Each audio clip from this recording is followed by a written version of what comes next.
Right, good afternoon everyone, and welcome to this session about the Middle East peace process and the relationships between Israel and Palestine. And I'm absolutely delighted to welcome the panel here today. We are going to start with some opening remarks from President Peres. And Shimon, it's an absolute pleasure to introduce you. This guy's one of my heroes. He's actually this is the true master of the soundbite. Forget everything you've ever heard about me or Bill Clinton or anyone else. This is the guy who is the originator of the great soundbites, and it's a wonderful thing to have him here. He's given such a long and distinguished service, and he's just told me an interesting piece of information, which is under the British mandate. He got a Palestinian passport. So, with that extraordinary background and experience, Shimon, we look forward to hearing your wisdom.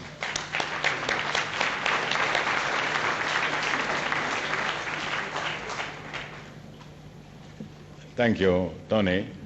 Prime Minister Fayyad, Foreign Minister Tzipi Livni, Defense Minister Ehud Barak. Ladies and gentlemen, for me it's the 14th time in this forum, the economic forum. And I'm asking myself what has changed. Well, change number one, 7 out of the 14, our issue was the top issue. Today, we hardly keep our first place. I mean, usually the debates were about the Palestinian-Israeli conflict, Arafat and myself appearing like two artists, and the tension was really evident. But in addition to that, I would like to mention the following changes which are of importance. Number one, before Oslo, there was not really Palestinian people recognized by the rest of the world. I think what happened in Oslo, that we got a partner and the Palestinians got a peoplehood, a personality recognized by the rest of the world. On the other hand, I think the Palestinians decided to try not the way of war, but the way of negotiations. That was another major change. Number three, we agreed on a very important issue, and this is the basis for the future frontiers. We called it 242 and 338. The Palestinians called it the 67 borders. The difference is not very dramatic, and without it, I'm sure we wouldn't have any basis for negotiation. I admit that we hoped that we could have done more than we did in 15 years. 15 years privately is a very long period of time. Historically, it's not a very large chapter in the history of our people. But also the ground rules have changed. First of all, in spite of the division that exists among the Palestinians between Fatah and Hamas, Hamas still wants to continue the way of violence. I believe that the majority and the elected leadership of the Palestinians are sincerely in favor of peace. President Abu Mazen and Prime Minister Fayyad say it very clearly, and I think we trust them full-heartedly. And I'm sure you trust also the leaders of our country, the Prime Minister, the Foreign Minister, the Defense Minister. They are sincere in trying to achieve peace as soon as possible. Secondly, there is a different involvement of the outside world in the conflict between the Palestinians and Israel. I mean, today they are more interested in the solution than in the conflict. And I think what the international community did in supporting financially and morally the sides is significant. And now we are starting the last, maybe I hope, chapter on two tracks. One is really to solve the conflict, and Mrs. Tzipi Livni and Abu Ala on the Palestinian side are beginning to go into details. I don't know if they'll be able to conclude it on time. Hopefully yes, because time is very short under the present circumstances. The elections in the United States is November the 5th, so we hardly have 10 months under the present administration. On January 2009, there should be elections also in the Palestinian people, for the Palestinian people. They may have elect the same president, a new president.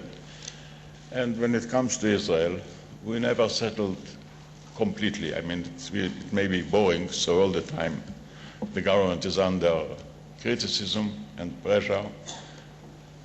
But I do believe that in those 10 months, or in these 12 months for the Palestinian side, and in our own coalition, it's still time. And we would like to use this time to negotiate peace and to build peace. To negotiate peace is really overcoming the conflicting issues in the core of the conflict, borders, Jerusalem, refugees, and so on. And building peace is to enable the people to feel that peace is not a photo opportunity, but an occasion for tangible results that they can feel daily. That is what we call economic. I'm very glad that Tony is now presiding over it, to try to build something which will show that peace is paying off. It's not a prayer, it's a paying. And it can be realized. I do believe if we shall act dynamically, we can do it. And I believe that both sides today are convinced that war is not an option. We tried 7 times, we were attacked 7 times, there were wars against us 7 times. The winner didn't win peace, and the attacker didn't win war. So, I mean, nothing really happened. I just said a few moments ago, there was a discussion if the world needs a conductor. I'm not sure. I think the world needs a composer, because to conduct is the past and to compose is the future, what they call Zukunftsmusik. And now we're at the stage of composing, not necessarily of conducting. I believe that the participation, I wouldn't say the intervention of the United States, of Europe and some other countries is positive in the eyes of all of us.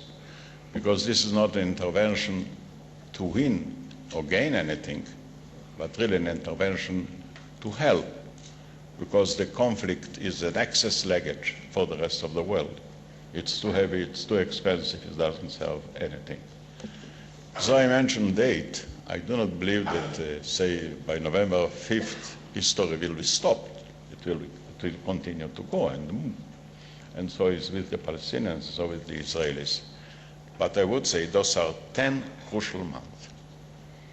And we have to act optimistically, energetically, and not to pay too much attention to the difficult part. It is difficult. You know, when President Bush visited Israel, everybody was sure that a leader of the most powerful country in the world, nation in the world, came in to inject a little bit strength in our own veins, but maybe Bush has discovered that the weak people can inject a little bit of weakness in the strengths of the superpowers as well. And we have to overcome this weakness. In my judgment, the greatest problem are not the issues, but the weak side of the situation. The Palestinians have their own problems, also their own hopes. Looking at Prime Minister Fayyad, I want to congratulate him on the very active engagement in the economic side. We are all for it, we are all supportive. And if we can move the situation in the West Bank quickly enough, that will strengthen, in my judgment, the Palestinian side.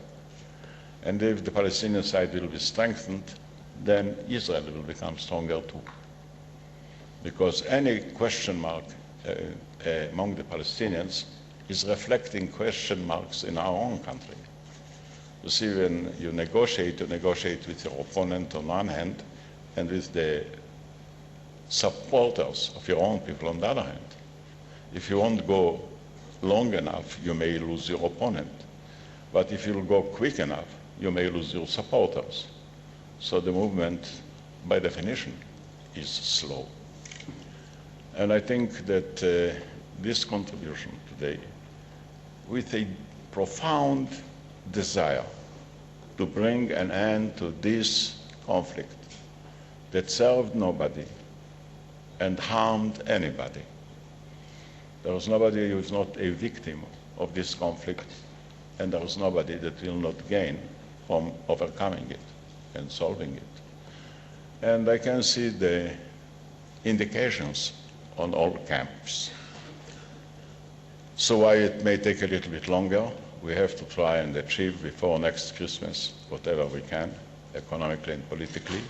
We shall negotiate politically, headed by the team that was appointed to do so, and we shall construct economically with Prime Minister Fayyad, Tony Blair, who likes always new experiences, and this time he got one, and by us who are supportive about it.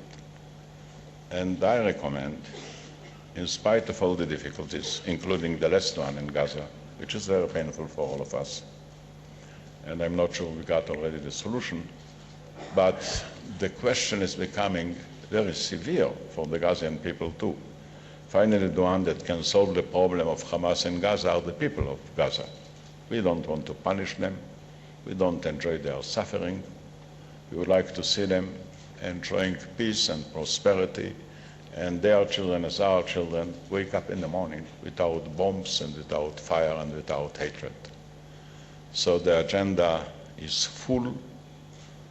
Problems are still existing, but hope has today a greater chance than ever before. Thank you.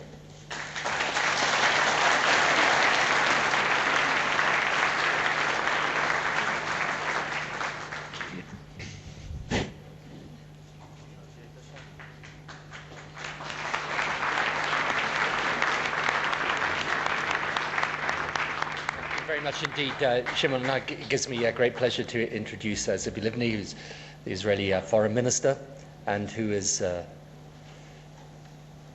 Shimon Peres has just said, is in charge of the Israeli negotiating team. But Tzipi is going to talk a little bit broader about the challenges and the issues facing the politics of the region.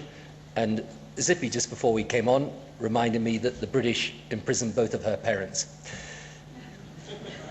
It's the thing about being British Prime Minister, you basically go around the different parts of the world apologizing to people. But they still seem to kind of like us. Okay, Tzipi, over to you. It's all yours. Thank you, President Shimon Peres. I don't know if you recall, but last year we were here and I said, I called you the future President of Israel, and it was a kind of premature then, and now I'm glad and I have the honor to speak right after you. Of course, special envoy Tony Blair, the Palestinian Prime Minister Salam Fayyad, and my colleague, the Israeli Defense Minister Ehud Barak. Now, due to the fact that this panel is quietly unbalanced, I said before there are more Israelis than Palestinians, as you can see. I said that I will try to address in my speech not only the Israeli interest or the Israeli policy, but I would like to represent also the Palestinian one. Now, clearly, it seems strange in a way, but I believe that it's not a zero-sum game anymore. And there are mutual interests and there are mutual challenges in the region that we all need to address. And in a way, Israel, plus the pragmatic leaders in the Palestinian side, plus other pragmatic leaders in the region, we face the same challenges, the same threats, the same interests, and we should work together in order to meet these challenges. And talking about the Israeli-Palestinian conflict or the peace process, for me it's my third time in Davos. The first time was in what is called Davos Sharm el-Sheikh, which is strange, but with Sharm. And it was right after the elections in the Palestinian Authority. Hamas took control, won the elections, and there was a great embarrassment of the international community. There was no connection between Israel and Palestinians. And for the first time after the election, I had this meeting with Mahmoud Abbas, Abu Mazen, the chairman and the president of the Palestinian Authority. And then I think that the side meeting was even more important than what we said later on the stage. And then 6 months later, and 6 months when it comes to this conflict is a leap in time. 2 weeks in the region are like eternity elsewhere. So 6 months later, we were here in Davos, and we had this panel with Mahmoud Abbas, with Abu Mazen, but still it was before the negotiation process, and both of us, Mahmoud Abbas and myself, tried to represent our eagerness for peace, and tried also to represent our policy, our interest, in order to get some support from the audience in terms of the position, our position before the negotiations. And right now, 6 months later, we are here after we launched the negotiation process in Annapolis. I'm now, as was mentioned, the chief negotiator on the Israeli side. And basically, the talks and the negotiations and the meetings are regular, are being held in Jerusalem. And here I would like to express, and as I said, maybe the broader aspect of the conflict and not only the political side of the negotiations. So we cannot afford a failure, and we need a success. And the success of the process depends on, of course, of the capability of each party to make the necessary historical reconciliation and compromises. This is something that, of course, depends on each and every one of us and each and every one of the leaders who attend this meeting and back home. Success also depends on the correct implementation of the process itself, because there is a crucial need to address also the situation on the ground, and the creation of the future Palestinian state as part of the way to end the conflict between our two peoples. So there are some conditions that are undisputed, and there is an understanding that it's not the Israeli condition for the creation of a Palestinian state, but also the pragmatic leaders on the Palestinian side understand that there's a need to change the situation on the ground in order to create the future Palestinian state. Success depends also on the Arab world and on the international community as well, even though it's important to say that we are talking about a bilateral track. Israelis and Palestinians need to decide about their own future. And success also depends on the understanding of the wider context of this conflict. And there's a need to understand, and I think that now the international community put aside past perceptions of the conflict, and there is an understanding that it's not anymore only a conflict between Israelis and Palestinians, but this is part of a wider, more problematic conflict between extremists and moderates, and the Israeli-Palestinian conflict is not the cause for extremism, but in a way we pay the price of extremism, and we are in the front line. So we are not the cause for extremism. When I say we, the meaning is Israelis, pragmatic Palestinian leader. I hope that Palestinian society as such, and also other parts of the Arab and the Muslim world. And this is the wider context, and we need to understand that while the Israeli-Palestinian conflict is a national conflict between our two peoples, national conflicts are solvable.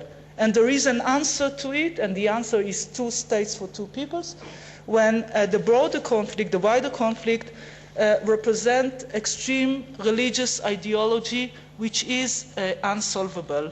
And in a way, these extremists are trying to undermine other regimes in the region, and it's something that is not related especially to territory, it transcends borders, and it is influencing in the most dramatic and negative way on our ability to solve our own conflict. Because the division between the extremists and moderates also takes place within the Palestinian society. And this division also, it's not only a division between society and between leaders, we have this also territorial distinction between Gaza Strip, which is controlled by Hamas, that is a terrorist organization which is driven by the extreme religious ideology, while on the other side, the West Bank, we can see the legitimate pragmatic Palestinian government that accepted, adopted the requirements of the international community, accept the right of Israel to exist, renounce violence and terrorism, and of course accept former agreements that were signed between Israel and the Palestinian Authority. Now we need to address, in order to address this division and among the Palestinian society, we need to, our policy and our strategy is a dual strategy. On one hand, we started these negotiations in order to create a political, more than a political horizon, real reality in the future, I hope, for the Palestinians, while with the pragmatic leaders in an understanding that they represent really the Palestinian cause or the national aspiration of the Palestinians, and this is something that I believe that we can reach an understanding with, while on the other side, especially in Gaza Strip, we have these extremists, these terrorist organizations. They cannot even accept the right of Israel to exist. And just to say something which is obvious for us Israelis, but Israel left Gaza Strip in the disengagement plan in 2004 in order to create hope for those Palestinians who believe in peace. We dismantled all the settlements. We took our forces out. There is no occupation anymore in Gaza Strip, but yet Israel is being under attack on a daily basis against Israeli civilians. And only last week, I think that there were about 200 missiles, rockets that came from Gaza Strip to the Israeli terrorists. So basically, our strategy, and this is now not only the Israeli strategy, it represents, I believe, the international community strategy, is this dual strategy to work with the pragmatic leaders, to delegitimize the extremists, and in order to create hope for those who believe in the more pragmatic and moderates. Now, in order to do so, and in order to succeed, we need also to understand that Hamas doesn't stand on its own on this. I mean, Hamas represents the extremists, the radical elements within the Palestinian Authority, but yet we have a greater threat that is being represented in the region, and this is the Iranian threat. And I would like to take this opportunity, I know, because it is related, because Iran influenced our ability to end the conflict with the Palestinians, and I would like to take this opportunity and to say something to these distinguished guests who gather here. Because Iran is a central threat which undermines moderate regimes, Iran supports terrorism, Iran denies the Holocaust, Iran calls to wipe Israel off the map, and Iran is going to do everything in order to undermine our effort for peace. So Iran is a global threat, and Iran can be stopped by you. You can make the change. Tremendous power is gathered in this room. The importance of WEF is not only to mingle and engage in social interaction, but for policy making. The collective political, economic, and social power here can shape the future and the course of history. With tremendous power comes also responsibility. You all know the threat that Iran represents: export terror, destabilizes the region, denies the Holocaust, threatens to wipe our sovereign state, my home, off the map, poses itself as the threat to the region. You know that Iran's nuclear ambition threatens the entire global community. Everyone knows it, but unlike everyone, the people in this room can do something about it, and it can make a difference. The decision is in your hands. If every company here and every country represented here would decide to divest from Iran, that can stop Iran. The decision is in your hands, and excuse me for saying this, but this is not just a political decision, this is your own personal decision, and history will judge us all. I wanted to say so because unfortunately I find myself in sharing some panels, talking about the future, sharing ideas, and it's a kind of something which is virtual, academic, and Iran is there, it's not academic, and you can make the change. Now, addressing Iran is not enough, because on the other hand, we need, of course, to create hope for the moderates. And here I come to the bilateral track between Israel and the Palestinians. So here's the goal: ending the conflict between our two nations, between our two peoples, by the creation or giving the answer to the national aspiration of the Palestinian by creating a Palestinian state as the answer for the national aspiration of the Palestinians as well. As Israel is homeland for the Jewish people, the Palestinian state is and should be by its own creation to be homeland for the Palestinians wherever they are. This is basically the only way to end this conflict between our two peoples, and this is the first and one pillar in which every peace treaty should be based on. We cannot afford, of course, the creation of a terror state, extreme Islam state, or we also need an effective government that can deal with terror, can fight terrorism, and can control its borders. And clearly, and this is not only the Israeli position, the road and the path to the establishment of a Palestinian state goes through renunciation of violence and terrorism. And I would like to express, even though you don't need it, but the way Salam Fayyad acts and trying to change reality on the ground, it's something that I really admire, seeing it from the outside and understanding that in doing so, you are fighting for the future of the Palestinians, and believe me, I know that you are not doing it for the sake of Israel. This was also the concept of the roadmap, and the roadmap was the only plane in which it was stated that even before the negotiation on final status, there's a need to fight terrorism. Now, since there is an understanding that while time passes by, the extremists are getting stronger, we decided not to wait until we got the changes on the ground, but we decided to start the negotiations right now. We took some risks, but we also decided that the implementation of any future agreement will be subject to full implementation of the roadmap, and this is basically the understanding that was reached in Annapolis. In Annapolis, of course, we decided and we promised to make all the efforts to do it during next year, this year, but of course there is no timeline for it. But believe me, we are not looking for stagnation. Time is of the essence the way we see it, but of course there's a need to bridge some gaps between both sides.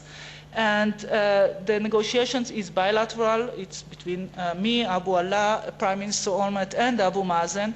And as I said, there's a need to bridge some gaps between sides, and saying some gaps, it's not easy at all.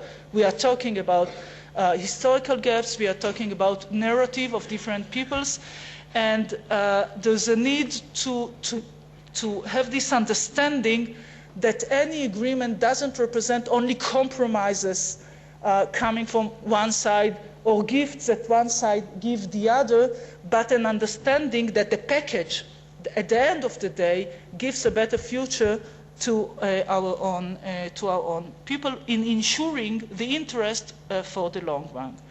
Now, at the beginning of the process, Abu Allah and myself decided that until everything is agreed, nothing is agreed, and we are going to do it in the most quiet way and not share the public, the press, and the international community what's inside the room. So this is my excuse for not sharing you all the details. But yet, I would like to say that my impression, and I hope that this is also the impression of the other side, that we are determined to do so. But yet, success is also depend on the situation on the ground. As I said, in order to implement the future agreement and in order not to keep it on the shelf, We need to change the situation on the ground, and to change the situation on the ground, the meaning is in economic means, to give incentive to the people. I want them to understand that things can be changed and not through terrorism. And of course, this can give hope and support of the Palestinians in the process. And believe me, there's a lot of cynicism, not in the room maybe, but in Israel and in the Palestinian Authority, and lack of trust. And we need also to address our security needs. And this is something also that can give some hope for the Israelis and some trust in the process. And I'm sure that our defense minister and Salam Fayyad will address to these issues that are connected in a way, but both of them are important. Not less important is the understanding that we need to address the situation in Gaza. It's not something that we can just turn a blind eye. And while watching all the pictures that we saw, especially today, I think that it strengthened the understanding that we need to address all these security issues, and it's going, of course, I hope that it's going to be part of the Palestinian understanding that this is also the interest of the Palestinian people as well. But yet, last words on the role of the Arab world. It is not less important. I was speaking about historical reconciliation. I was speaking about the need of both sides to make compromises. Excuse me for saying so, but there is no Palestinian leader who can compromise or can reach an understanding with Israel without the support of the Arab world. Not to dictate the agenda, not to dictate the outcome, but to say clearly, to get off the fence and to say clearly, we, the Arab world, support the process. We support any outcome that can be reached between Israel and the Palestinian. We support the Palestinian pragmatic leaders. We are not in favor of terrorism, extremism, because everybody needs to have this, need to choose between, and believe me, in our region, the choice is always between bad options. But I believe that we choose the better option. Thank you.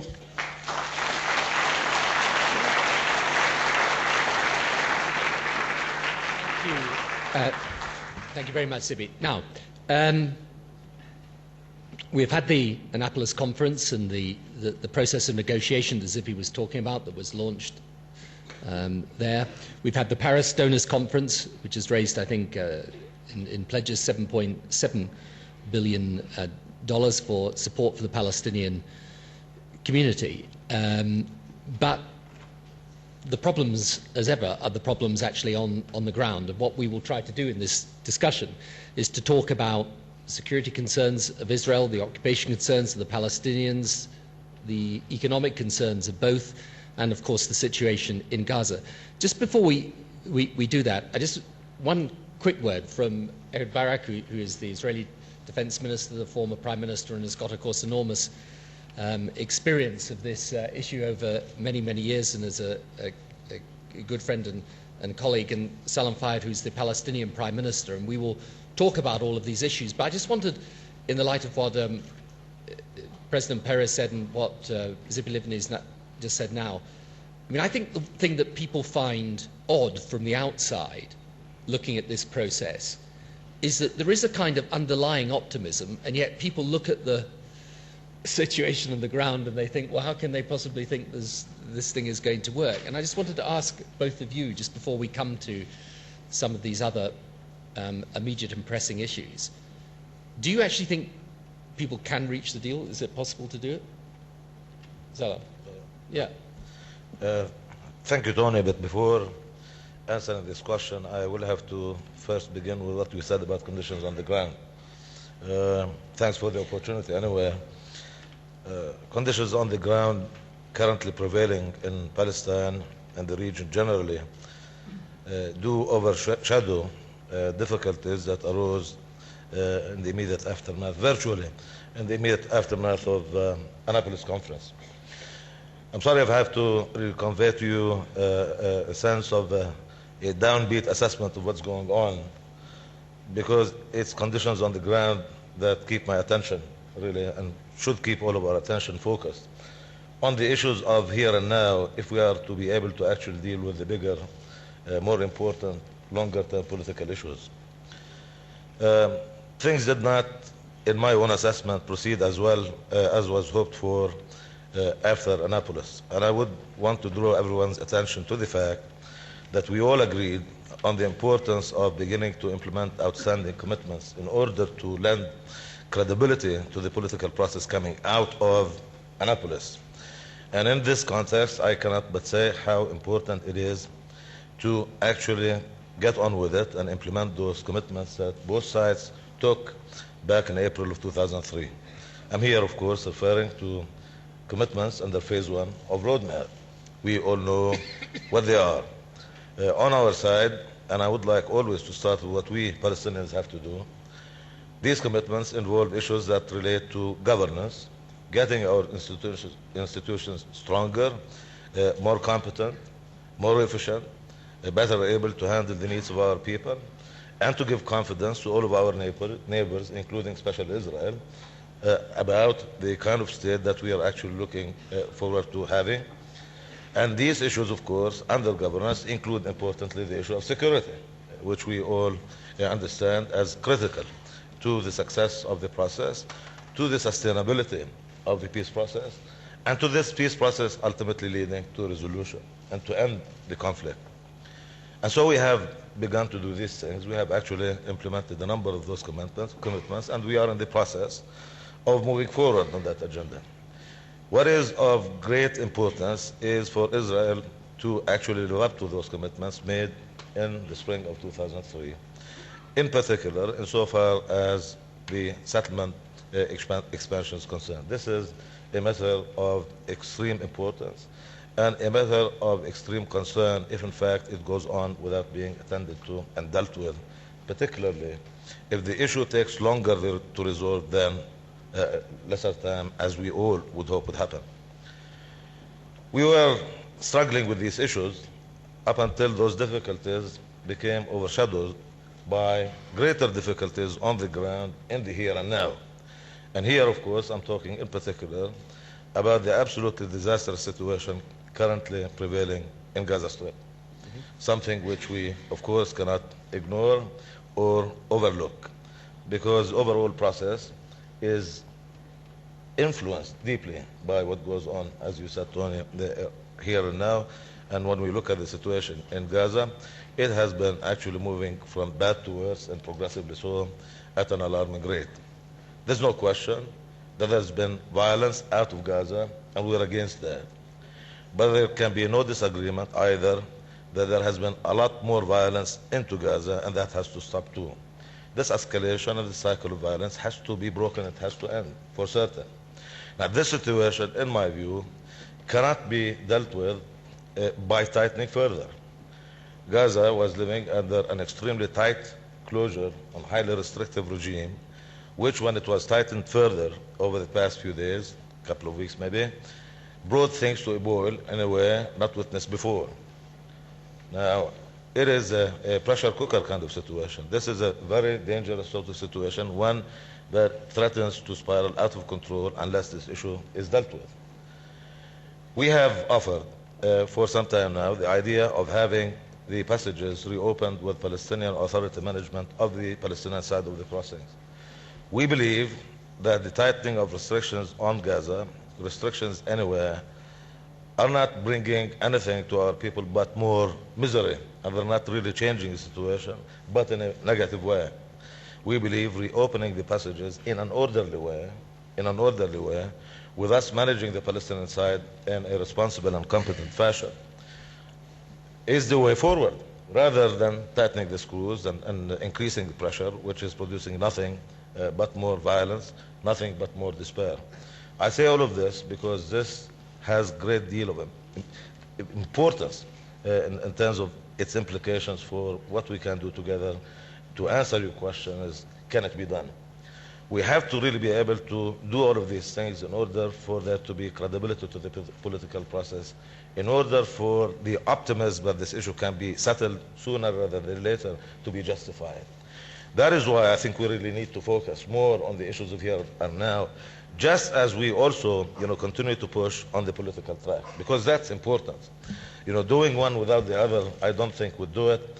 We have to really proceed simultaneously on both tracks, but paying greater attention on what really needs to happen here and now in order for the process to proceed and in order for it to produce. Finally, on the question of Arab world, since I'm the only Palestinian and Arab on this panel, I have to really say something in response to what Tzipi Livni said in her call on Arab countries to do more.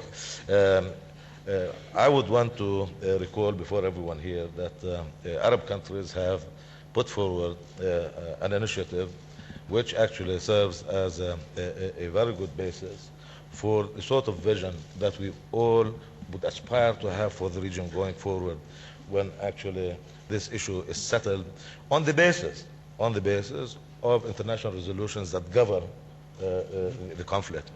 We have subscribed fully to those, and we intend, as a matter of to stay committed to the cause of peace. And I do believe that if in fact we get there, and if this issue is settled on the basis of those resolutions, and let me just say parenthetically, I do not think we really need, as Palestinians, to be encouraged to do anything more than what we intend to do anyway, so long as what we intend to do is fully consistent with the very resolutions on the basis of which we think this conflict can and should end. Those relevant international resolutions. And yes, indeed, the statement made by George W. Bush going back to June 23, 2002, ending the occupation that began in 1967. That's a very clear policy statement. We subscribe to it. We remain committed to the concept of two-state solution. We're determined to stay the course and do all that is necessary to build the institutions capable of running the affairs of the Palestinian people, but also in a manner that gives confidence to Israel and the rest of the international community. Thank you very much.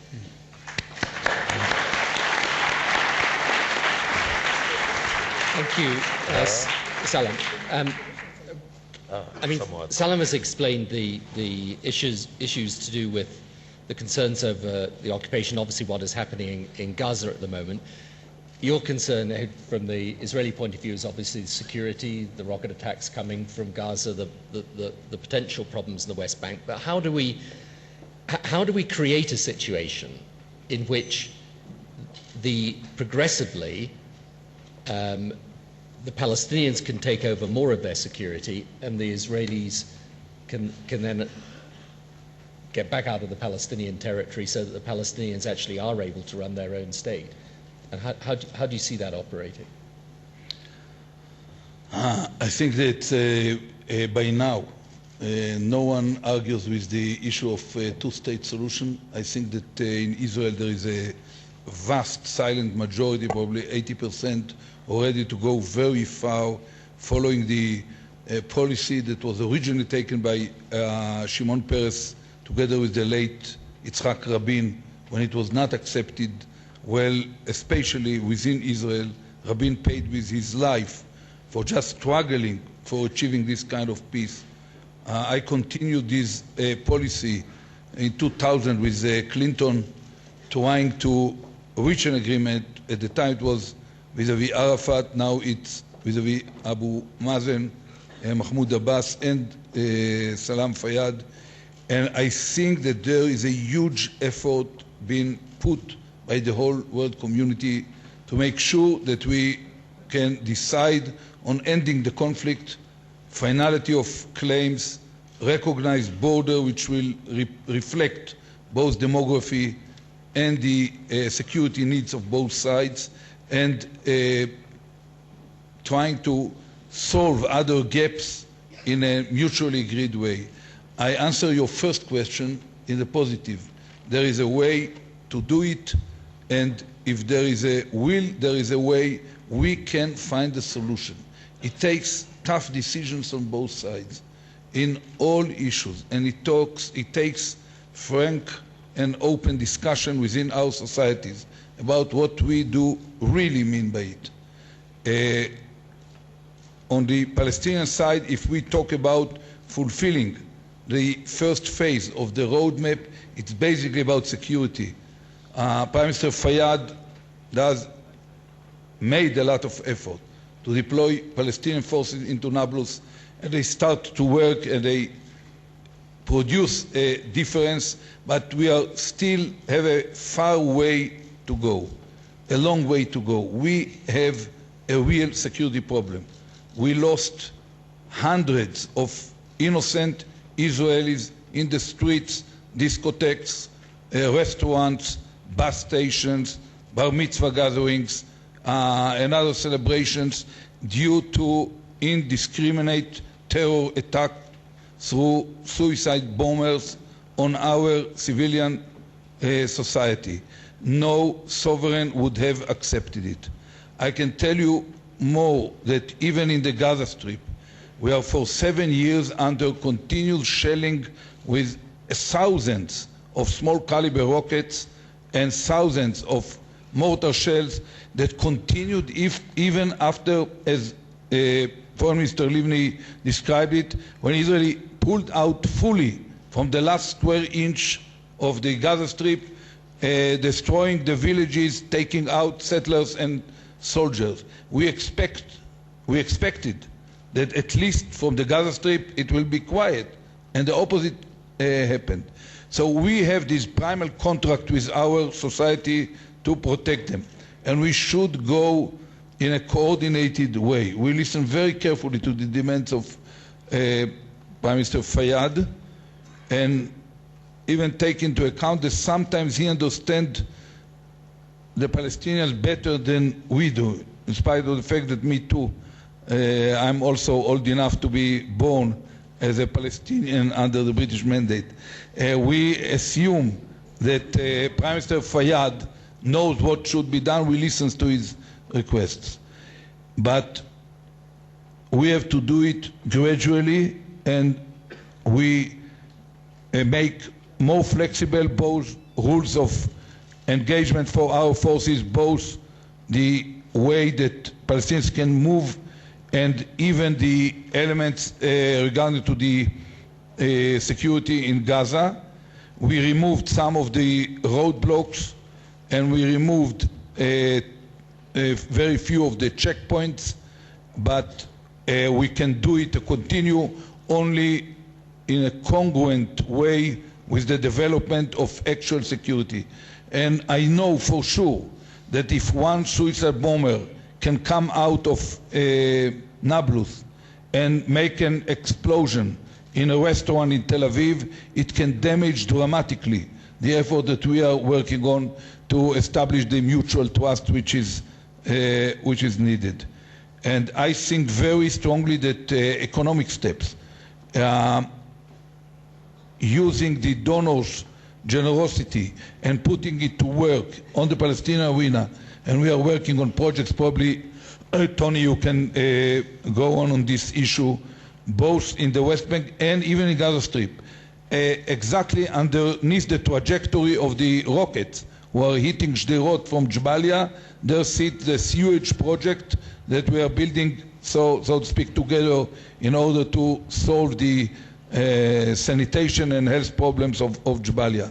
I know how much frustrated it could be when you look at all the needs regarding to this to the Palestinian population, but we have to start even the long march forward at a first step, and I believe that the concrete steps on the ground where we are ready to coordinate project by project to help it, even if it needs certain cutting of corners, in order to make sure that Palestinians will feel that the goodwill of the rest of the world is transformed into real action on the ground to make their life slightly better.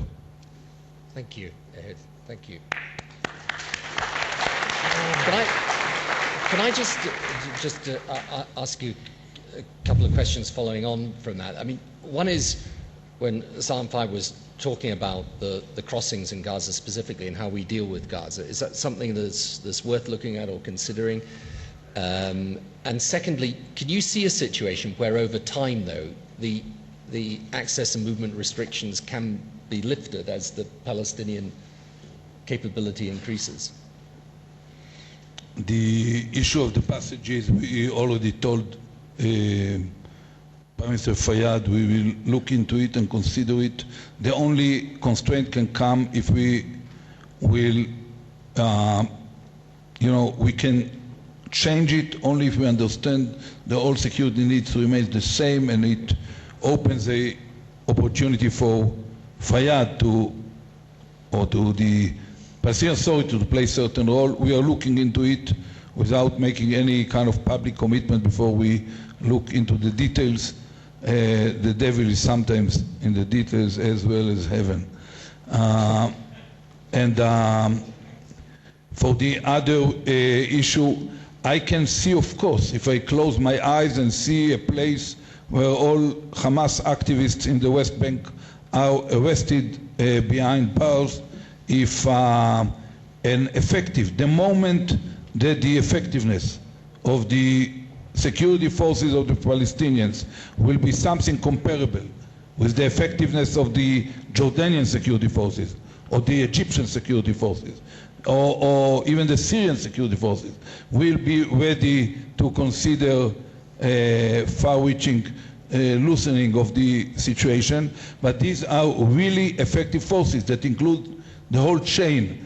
People who are ready to pull the trigger when they face terrorists at close distance with arm, people who are ready and capable of arresting them, and then a prison system that can hold them until courts that are courageous enough to put them into long-term sentences, and a system that will implement these long-term.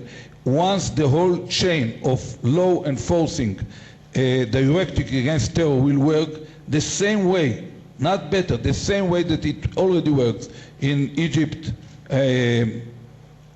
Jordan or other neighboring countries, it will change the landscape. So, yeah. Actually, what Ehud Barak said about the crossings in Gaza gives us all reason for some hope. And I hope that actually consideration of this issue could be expedited. With each passing day, I think there is more sense of loss of possibility and opportunity. So I hope this issue, consideration of this issue can be expedited in order to move us all forward. And I also believe in what he said about security is a real demonstration of something that I've always maintained. See, on the one hand, there should be no question in anybody's mind that we do take seriously Israel's security concern. And I also would like to remind everyone that we Palestinians have committed ourselves, going back to our accords of 1993, to non-violence and to the pursuit of a resolution of this conflict through peaceful means, through negotiations. We remain committed to that, and we will always be committed to these principles. But there is an important sense in which what he said actually makes the point I've always made, which is the following. Security is as much a Palestinian need as it is an Israeli need. And I hope Israelis would find in what I say about this reassurance and assurance, in fact, that we mean to do the right thing because we're doing it first and foremost for the benefit of our own people. When there's violence, prospects, the process itself gets derailed. We know that. We know that. That's the reality. We cannot ignore that. At the same time, we Palestinians understand better than anyone else what lack of security did to us, what lawlessness meant to our people, what lawlessness meant for our cause, and all of the damage that was sustained because of that. So I hope everybody takes what I say about security and our commitment to it very seriously. We really mean it. We're trying to do the very best we can. But I would like everyone to take into consideration that we're trying to do the very best we can under extremely difficult conditions.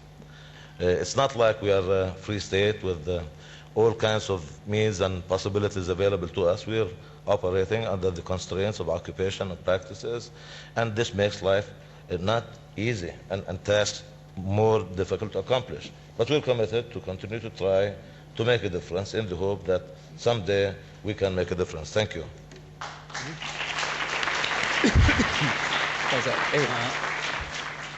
I probably should tell you that when Prime Minister Fayyad tells that some of the things that I said caused him reason for certain hope. I can tell you the very working with Prime Minister Fayyad gives us, and I believe can give the whole world, reason for hope. A determined, tough rival in negotiation, I should admit, but he's a kind of assertive Palestinian patriot, but one which is committed to honesty, and I don't want to praise him too much in order not to damage him. But I think that the pattern that is run now by the Palestinian Authority giving us a hope. But on the other hand, we have the Hamas. And for those of you who doesn't know what's Hamas, what they're about, they're extremist religious group that got orders from heaven, not recommendations and not a request, orders from heaven to destroy Israel. And ever we are asked how to deal with them, I tell you, I can hardly think of what could be put on the table when you have to negotiate or to deal with someone who got orders from heaven to destroy you. So the only way we found, unfortunately, and it reminds me to an extent what Foreign Minister Livni said about the Ayatollahs in Tehran. It's not easy to consider how to run a reconciliation with someone who is so religiously determined to destroy you. We have no way but to understand that the Middle East is not the Midwest. We are living in a tough neighborhood. That's a place where there is no mercy for the weak and no second opportunity for those who cannot defend themselves. And we have to stretch one arm to find any way to make peace. We are ready to leave no stone unturned on the way to peace, but the other hand should be ready to protect us, and our eyes should be wide open to face realities, however tough. I wish for the time that the Middle East will look like this neighborhood, Switzerland or Western Europe, where you can assume good faith and goodwill by all groups in all other neighboring societies. Unfortunately, that's not yet the case in our neighborhood. Well, if Jericho ends up looking like Davos, then climate change has taken a completely different turn. Ehud, thank you very much. I'd like to, because time is running out now, I'd like to put a question to Salam about the economy, and then I'd like to actually ask Tzipi something by way of winding up. Salam, as you know, we've been working not just on getting support for the Palestinian Authority, but also on trying to get the Palestinian economy moving. I mean, what's your assessment of the state of the Palestinian economy on the West Bank? Because we know for a long time the Palestinian economy was contracting, but in the West Bank, is it now growing? And just give us, I think it's quite important for people to get a sense of the balance, because obviously you look at Gaza and you see the terrible situation there, but actually on the West Bank, what's it like? I believe the economy in the West Bank is moving. Overall, I think Palestinian economy in the fourth quarter of last year, taking both Gaza and West Bank is growing, assuming that Gaza's contribution to economic growth, or the economy in Gaza, its contribution to economic growth is about zero. And actually, maybe over the past short weeks, that may have turned the other way around. It may even be negative. I mean, with each passing day, there is even further deterioration. But overall, my sense is that there's been a significant recovery in the fourth quarter of last year. We look at indicators. It's still too early to talk about hard data on performance during the fourth quarter of last year. But indications such as what one might infer from cement consumption, for example, suggests that there is fairly significant recovery underway. And this, I think, is consistent with what we thought might happen, considering steps that we in the Palestinian Authority have taken over the past few months to get things to move forward. First, by government intervention, trying to pay down debt, including to the private sector. That led to the injection of badly needed liquidity into a cash-starved economy after a prolonged period of strict sanctions. Secondly, we're trying to move the process forward by implementing small community development projects throughout. When we went to Paris on the 17th of last month, I told the donor community that at the time 150 such projects were underway. I just came here from Germany, Spain, and Britain, where I talked about this particular initiative. And today we're talking about more than 250 projects, such projects being implemented throughout. And that may be what's actually leading to the pickup and reinforcing that which the government started to do by paying down debt. These two elements, I think, are causing the economy to move forward, and I hope preparing it to take advantage of the substantial assistance pledge at the Paris conference, where we hope, with easing of restrictions on mobility, and I talked about Gaza already, but I should not really omit to talk about restrictions in the West Bank. As those begin to be removed, and as our capacity to implement those big projects to be funded by donor assistance begins to be there, we will have a bridge, essentially, to take us to a higher growth path. At some point along the way, what we really hope will happen is for private sector, for investors, to begin to scale down the fence on the right side of it and begin to actually invest. Because it is our view, and this is very much consistent with our economic philosophy and approach that we have adopted in the Palestinian Authority, that it is not until the private sector begins to invest that our economy will have a chance to prosper in a sustainable way, in a way capable of producing tens of thousands of jobs necessary to absorb new entrants, young men and women, into the labor market every year and to begin to reduce unemployment. So overall, I think insofar as that is concerned, the process is moving forward. What remains to happen for us to do is to move to the next phase of this, to begin to implement the bigger projects whose implementation depends more on the removal of restrictions than what we're doing right now with small community development projects. Thank you. So, thanks, Sam. So in other words, the economy in the West Bank is moving, but if we can get the bigger projects going with the requisite lifting of access and movement restrictions, then over time the Palestinian economy can grow well. Absolutely. Yeah. And by the way, what I said about West Bank economy equally applies to Gaza. It's the ultimate case of restrictions. As crossings begin to be reopened, it is certainly our hope that we'll be able to implement that portion of our development plan that covers Gaza. Now we're doing all we can, just essentially transferring payments. But a lot more needs to happen in order for the plan that was unveiled in Paris on 17th of last month to actually give the results that are intended. And the truth is, just so that we put this on the record before I come to Tzipi to close it, the truth is, Ehud, that if Hamas would stop the attacks coming from Gaza into Israel, that would obviously have a transforming situation on the attitude of the Israeli government and the ability to open up Gaza to traffic and to trade. Yes.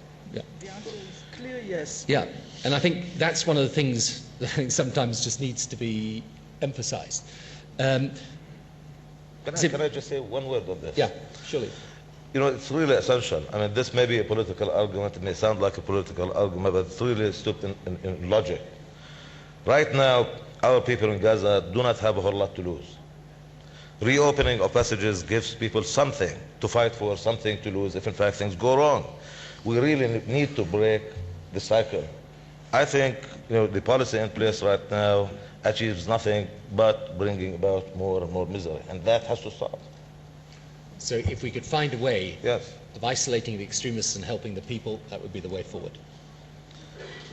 Again, there's no sense of possibility that people feel right now. Right. And that's basically what would happen if in fact you begin to change the dynamic. You change the dynamic by trying to introduce positive facts on the ground rather than reinforcing negative behavior. That's the way to really trip this circuit, in my view, anyway. Thank you, Salam. Tzipi, just two final points for you. First, on the actual process itself, the political negotiation, I mean, do you think it's really possible to get this done this year? Some people say, well, can it really be done or not? Just your thought on that, since you're heading up the negotiation. Is it possible? And secondly, just is it right that how things are on the ground is now absolutely, profoundly, intimately linked with the success of the political negotiation? Okay, thank you. Well, without a belief, it's more than a waste of time. I mean, to enter this kind of negotiations, we took some risks. And so I believe in this process, even though in terms of percentage, I'm not sure that it's there yet. We are just at the beginning of the process. We need some time. I don't believe in vague formulas saying that this is the end of conflict. We need to address certain concerns by both sides, but also in details. When it comes to security, there's a list. It's not just saying, okay, living side by side in peace and security, this is nice, this is like the end of some fairy tales, but at the end of the word security is being translated to demilitarized state. What's about the passages? We just saw what happened in Philadelphia corridor in Gaza Strip. What about? There are certain issues that need to be addressed, not in order to put some obstacles, but to create something that can be implemented the day after. So this is the reason why I believe that we need to do it. Without I don't like, excuse me, I don't like the timetable. I don't like the timetable because it can lead to frustration and violence at the end. The idea is that time works against the moderates. The idea is that Israel wants to solve the conflict, and I believe that this is also the belief of Salam Fayyad and Abu Mazen and Abu Ala. They want to do it as well. We need some time to do it the right way, to enter a closed room and to wait until white smoke gets out with all the cameras of the world watching. This is going to be a huge mistake. So we are going to do it. And at the end of the day, excuse me, I don't believe that it's not related to the current American administration. I mean, we are doing it for our own sake, not as a present to the president. But yet, we would like to do it during this year. This is the purpose. We agreed to make all the efforts to do so. And basically, we have ongoing meetings. It's every few days we have these meetings for a few hours, and I hope that we can do it. But yet, about your next question, which is related to the timetable, since there is an understanding that in order to implement the agreement, there are some need for changes on the ground, so the idea to end an agreement the next week is not the best idea, because the situation on the ground is not such situation that we can just throw the key to the other sides of the border and hope that there will be somebody to catch it. We learned from past experience, and Gaza Strip is an example. So we need this period of time not only to negotiate, but to create, excuse me, I really, and Salam Fayyad expressed it rightly, it's the Palestinian interest as well.